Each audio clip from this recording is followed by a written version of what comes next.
নবম দশম শ্রেণীর প্রিয় শিক্ষার্থী বন্ধুরা, তোমাদের গণিত বইয়ের অনুশীলনী 1-এর 22 নং প্রশ্নের সমাধান করতেছি। দেখো এবার 22 নং প্রশ্নে এখানে দেওয়া আছে √5 ও 4 দুইটি বাস্তব সংখ্যা। এটা একটি সৃজনশীল প্রশ্ন। এই সৃজনশীল 22 নং সৃজনশীল প্রশ্নের সমাধান করতেছি। এখানে ক নম্বরে দেওয়া আছে, দেখো কোনটি মূলদ ও কোনটি অমূলদ নির্দেশ করো। এখানে √5 নাকি 4, কোনটি মূলদ আর কোনটি অমূলদ সেটা দেখাবো। দেখো এখানে সমাধান করি। সমাধান ক নাম্বারের সমাধান করতেছি, ঠিক আছে। ক নাম্বারে এখানে বলছে √5 আর √4, √5 ও 4 এই দুইটি সংখ্যা। এখন এই দুইটি সংখ্যার ভিতরে দেখো √5 সংখ্যাটি মূলদ নাকি অমূলদ সেটা বুঝবো কিভাবে। সেটা বুঝতে গেলে এটাকে যদি p/q আকারে প্রকাশ করা যায়, √5 কে যদি আমরা p/q আকারে প্রকাশ করতে পারি তখন এই সংখ্যাটি মূলদ হবে। আর যদি p/q আকারে অর্থাৎ সাধারণ ভগ্নাংশ আকারে প্রকাশ করতে না পারি তখন এই সংখ্যাটি অমূলদ হয়ে যাবে। তা আমরা √5 সমান আমরা জানি যে 2.23 ... অসীম পর্যন্ত। তাহলে এই সংখ্যাটি যেহেতু অসীম পর্যন্ত, এই কারণে এই সংখ্যাটিকে p/q আকারে প্রকাশ করতে পারবো না। তাহলে আমরা বলতে পারি যেহেতু √5 সংখ্যাটি পূর্ণবর্গ নয়,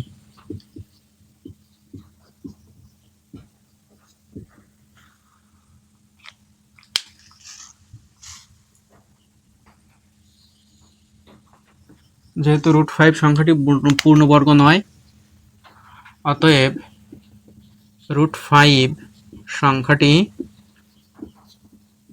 কি সংখ্যা? অমূলদ সংখ্যা।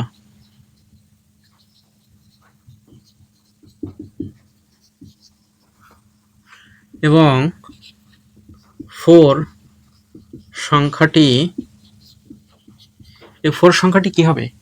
আমরা জানি 4 এই সংখ্যাটি নিচে কিছু না থাকলে, কোনো সংখ্যা নিচে কিছু না থাকলে 1 থাকে। তাহলে 4 কে আমরা কি করতে পারতেছি? সাধারণ ভগ্নাংশ আকারে প্রকাশ করতে পারতেছি, অর্থাৎ p/q আকারে প্রকাশ করতে পারতেছি। এই কারণে 4 সংখ্যাটি মূলদ সংখ্যা। এটা হলো ক নম্বরের সমাধান হয়ে গেল আমাদের, ঠিক আছে। পরবর্তীতে খ নম্বরের সমাধান করব আমরা। সমাধান এখানে যে √5 বলছে, √5টি এখানে √5 সমান আমরা জানি কি, √5 যদি ক্যালকুলেটরে বসাই তাহলে আমরা পাই 2.2306 ... অসীম পর্যন্ত, ঠিক আছে। তাহলে এখন এই সংখ্যাটি, এটা আমরা জানি এটা একটি অমূলদ সংখ্যা, ঠিক আছে। এখন এটি কিন্তু বলেনি, এখানে বলছে এই যে √5 আর 4 এর মাঝামাঝি, এর মধ্যে। √5 সমান আমরা এটা পাইছি, আর 4 তাহলে এর মধ্যে থাকবে এই সংখ্যাগুলো।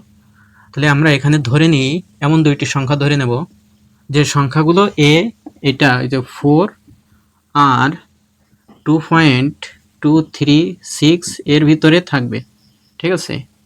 এর থেকে বড় হবে না আর এর থেকে ছোটও হবে না, এর ভিতরে অবস্থান করবে এই সংখ্যাগুলো, ঠিক আছে। তো সেই সংখ্যা আমরা এখানে বসাবো। তাহলে আমরা সেই দুইটি সংখ্যা যেহেতু বের করতে বলছে, এই কারণে আমরা দুইটি সংখ্যা ধরে নিচ্ছি। ধরি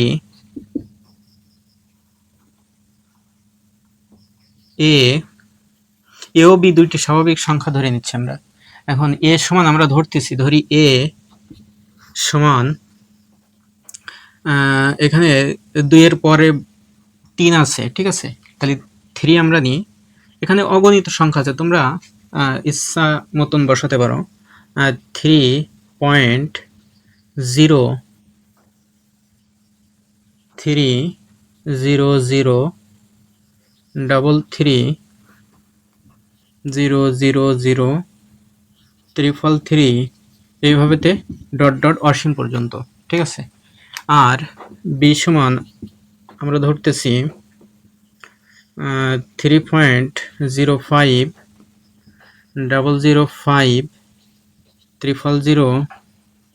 000 ডট ডট ডট অসীম পর্যন্ত।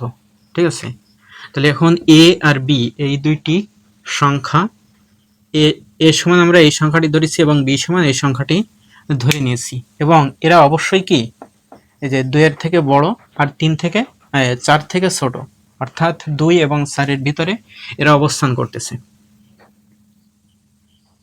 তাহলে আমরা বলতে পারি যে স্পষ্টত এখানে যেহেতু এ আর বি এই দুটি √5 আর 4 এর মাঝামাঝি অবস্থান করতেছে, তাহলে আমরা এখানে বলতে পারি স্পষ্টত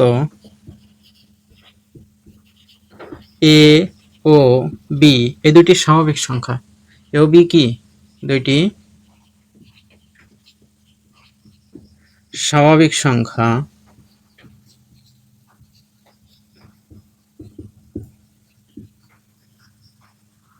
এবং এরা কি দেখো, এরা এই যে √5 এর থেকে বড়, এই দুটোটা কি √5 থেকে বড়, তাহলে আমরা লিখতে পারি এরা √5 অপেক্ষা বড় বা এর থেকে বড়,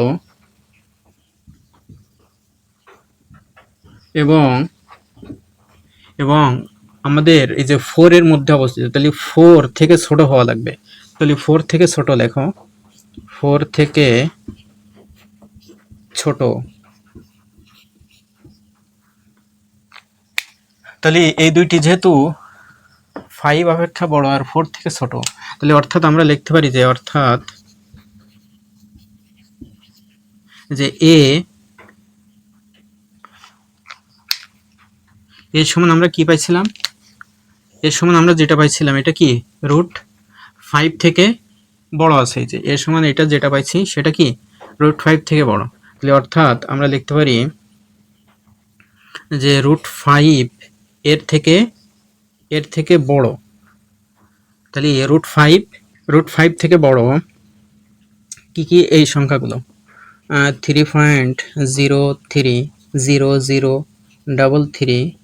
333 ডট ডট ডট, এবং এই সংখ্যাগুলো এই যে 4 থেকে, এখানে বলছিলাম যে 4 থেকে ছোট, তাহলে 4 থেকে কি হবে 4 থেকে ছোট হবে, তাহলে 4 থেকে ছোট হলে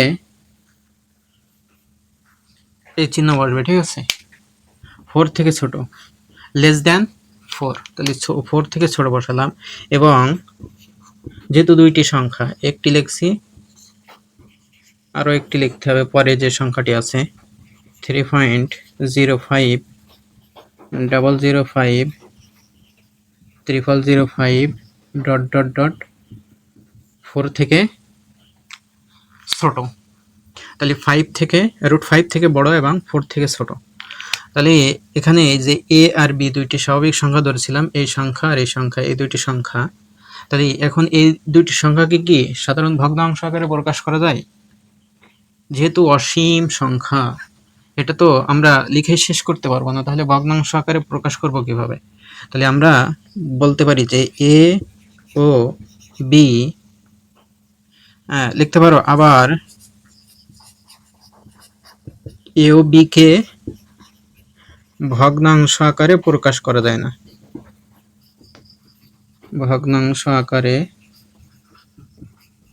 প্রকাশ করা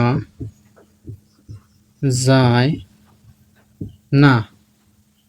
তাহলে অতএব এই যে এ ও বি, এই যে √5 ও √4 এর মধ্যে দুইটি অম্লর সংখ্যা, তাহলে অতএব এ ও বি √5 ও 4 এর মধ্যে দুইটি অমূলদ সংখ্যা, দুইটি অমূলদ সংখ্যা। এটা হলো আমাদের খ নম্বরের সমাধান। আশা করি তোমরা বুঝতে পারছো।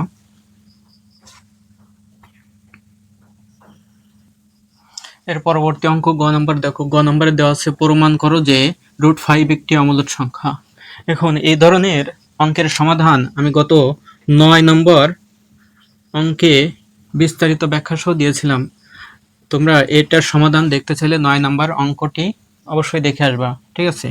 ডিসক্রিপশন বক্সে এই 9 নম্বর অঙ্কের সমাধানের লিঙ্ক দেওয়া থাকবে, তোমরা দেখে আসবা। 9 নং প্রশ্নে সমাধান দেওয়া আছে, ঠিক আছে? 9 নং প্রশ্নটি ভালো করে দেখলে তোমরা √5, √7 এই ধরনের অনেক সংখ্যাগুলো, কয়েকটি সংখ্যার অমূলর সংখ্যা কিভাবে হয়েছে সেটা বিস্তারিত ব্যাখ্যা সহ দেওয়া আছে। তোমরা অবশ্যই সে অঙ্কটি দেখে আসবা। 9 নং প্রশ্নের সমাধান দেওয়া আছে, এই অঙ্কটি দেখে আসবা, এই অঙ্কটি, ঠিক আছে? এই অঙ্কটি দেখবা।